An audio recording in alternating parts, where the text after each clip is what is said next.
Your insignificant life is bleeding dry like a bitch on her period.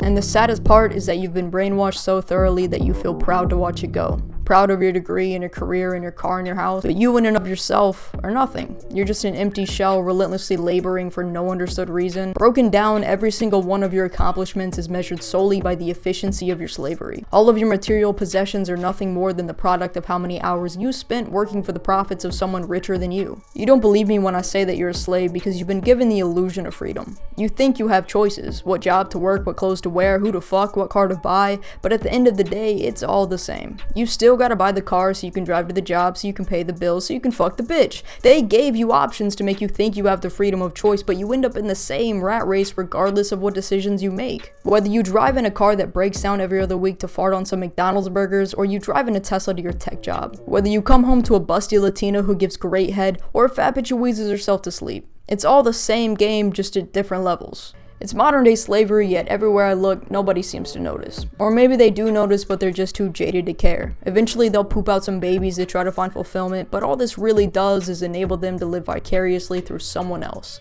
None of their labor amounts to anything, yet they blissfully live like a rat running in a spinning wheel.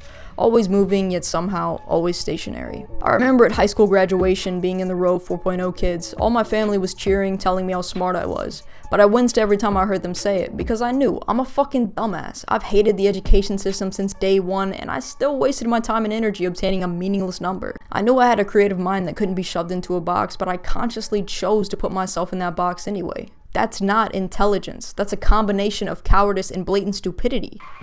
And I hate myself for it. It was the same scene on repeat for college graduation too. Internally, I felt a crushing amount of shame and contempt for myself. I'd spent years stifling my creativity for a slip of paper that would grant me the ability to work a job I hate. How could I ever possibly be proud of that? I can't, I never will be. I'm not proud of being a slave. Even making this video right now, I'm risking losing my job because if they catch me dropping F-bombs and talking about busty Latinas, they might just fire me. I'm not free until I can say whatever the fuck I want without the threat of losing my livelihood. And the only way I'm gonna get to that point is by working my ass off. So yeah, maybe I hate the job, but it's still a necessary step in the process of achieving financial freedom.